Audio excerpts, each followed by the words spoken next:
As we talk about your success, your mindset, we've got to talk about your network.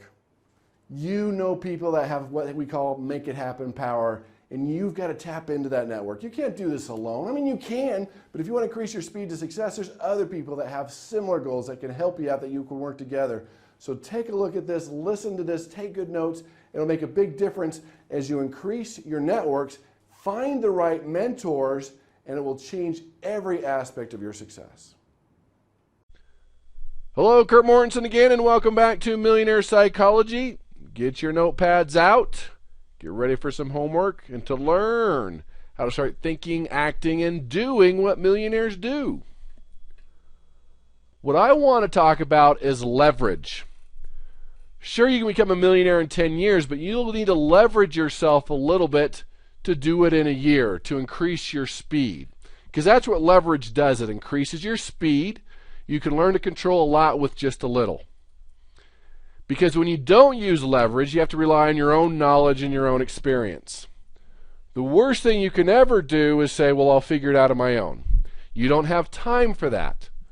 Leverage, in a lot of ways, using other people's money, other people's times, other people's experience, other people's contacts, their works, that's all part of this system, learning to leverage yourself. So I want to give you 4 things you can implement right away that will increase your speed to success, that will give you dramatic leverage. The first one we're going to talk about is networks.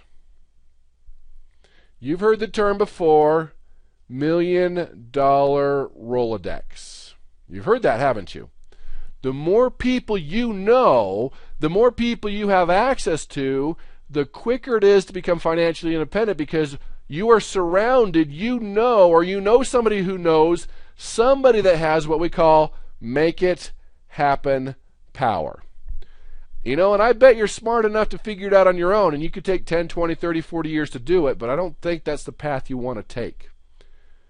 Everybody you know can help you with your business or know somebody that can. Everybody you know can teach you something.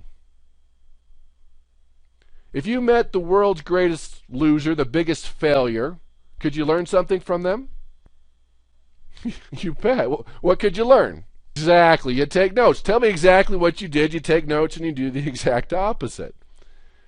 You need to learn to connect with people. You need to learn to increase your networks, because on average, the average human knows 250 people, and everybody says, well, I don't know that many, but if we sat you down, it'd be pretty close to that. And if that 250 knows 250 and that 250 knows 250, you have access to over 50, 60,000 people, a lot more than that, in your network that has what we call make it happen power. People that can invest in your real estate project, that can join your business, that has somebody that you want to get in contact with, or somebody that you want to get to know. They probably know.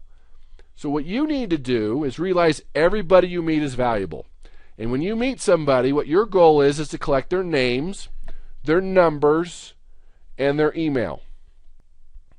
That is what you need to do. Now, you've started that a little bit, and that's good. You need to do that. Many of you will be attending the seminars, and you'll be rubbing shoulders with millionaires and future millionaires. That's a great opportunity for you to get to know a lot of people. But don't just collect their names, numbers, and emails. You got to take it a step further than that.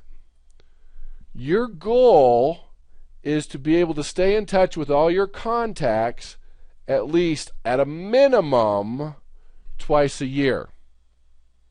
Just because you met them 5 years ago does not mean they're going to remember you when you call them up. So at a minimum twice a year, you can send them an email, a phone call, go out to lunch, a birthday card, anniversary card, a letter, face-to-face, and say, hey, just touching base with you. Is there anything I can do to help you out? Learn to serve others. That's what millionaires do, and eventually they'll help you out too. Just the other day, I did lunch with somebody. They called me up, hey, I want to pick your brain. Okay. Not only did they buy me lunch, all of a sudden I found out they had a contact at a corporation that was trying to get some of my training, and now I had the inside path to the contact I've been trying to get a hold of for months. All because I was willing to help them out, let them pick my brain, and that happens all the time. They have email services now that you put in somebody's birthday. Every year for the rest of life, they'll get an email that says happy birthday. It takes seconds for you to do that, but the impact lasts a lifetime. Simple to do. Get to know as many people as possible. $1 million Rolodex, $1 billion Rolodex, people that have what we call make it happen power. That's number one. Number two, to really leverage yourself, is you need to understand that you need mentors, multiple mentors. You look at Warren Buffett, his mentor was Benjamin Graham. You look at Oprah, she has mentors for every aspect of your life. Why would you figure it out on your own? Every challenge, every obstacle you're going to face in life and business, someone else has figured it out. You might as well have them mentor you. Now, what is a mentor? A wise and trusted counselor or teacher. And the great thing about them is they're detached. They've been down that road before. They can say, whoa, don't go around that corner. Don't do that. I've tried that before. They give us perspective. They simplify the process that helps us do it much quicker. They warn us of danger and potholes and things to watch out for. And it gives us patience because we realize that, okay, can't grow a tree in a day. We need to have a little patience. It's going to take a little time. And that's why mentors are so powerful. But let me tell you something. With a mentor, you're either going to pay with your time or you're going to pay with money. And a lot of times, in fact, every time, the first time you ask, they're probably going to say no. When people ask me to coach them or mentor them, the first time I usually say no. Why do you think I do that? Because once means nothing, but they're willing to ask 2, 3, 4, 5 times. I know they're serious. They're persistent. And that's part of the process. You're going to pay with your time and your money. This is so important, but they're going to simplify the process for you. Good example is Warren Buffett. He wanted to learn how to invest in the stock market. Benjamin Graham at the time was a best-selling author of a book called The Intelligent Investor. He wanted to learn from him, went to the university that he taught at, took all the classes from him, and said, when he graduated, Warren Buffett said, will you mentor me? He said no. He went back to Omaha, and he went back. Warren Buffett came back, will you mentor me? No, about the third or fourth time, will you mentor me? Yes. Mentored him for a year. Now, when someone like that's going to mentor you, how much should they pay you? Something like that, whoa, you might want to just do it for free. And that's what he did. He worked for free. But you look at the results. Big part of your success.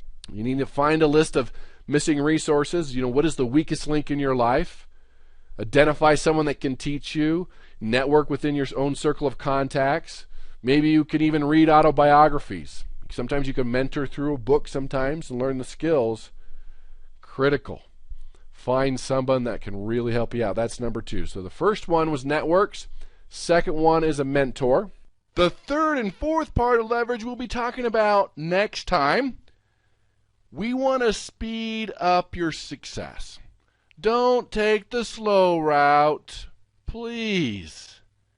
Leverage yourself. Leverage other people. Learn to find mentors. People are willing to mentor you. You can find them. They are out there. So what I want you to think about is pretty simple. As you look at your financial independence, what is the weakest link? What is the main thing that's holding you back? Is it the core knowledge? Is it the motivation? Is it the mindset? Is it the ability to persuade and influence? What's holding you back? Is it your lack of people skills? You identify the greatest weakness that you have, and then now it's your job to find a mentor. Now remember, they'll probably reject you the first couple of times. They might not return your calls, return your emails. You are persistent. You are focused, because mentors are the shortcut. Sure, you're going to pay with your time or your money, but you are now millionaires. You're thinking like millionaires. What is the return on investment? Your goal in life is to always get mentored and always be a mentor. Maybe you're not ready to be a mentor right now, but you will be. You'll specialize. People will come to you and want to learn from you. That is a sign of success. That is a sign of greatness. You're always getting mentored and you're always being mentored. So take a look around you. Brainstorm people that you know or want to know or are experts in your field and try to mentor with them. Track them down. See if you have similar goals or similar charities or things you have in common. That's what I want you to work on. Find the mentors. What is your greatest weakness? Find a mentor, and that will be the fast track to your success. So brainstorm. Who is it that can mentor you? Who has something that they've accomplished, something they've done, something they know that you need? And you'll be surprised how willing they are to mentor you. But before we even get to that point, you've got to brainstorm. Just think big. Who can mentor you? Who can change your life? Who can find that shortcut to your success?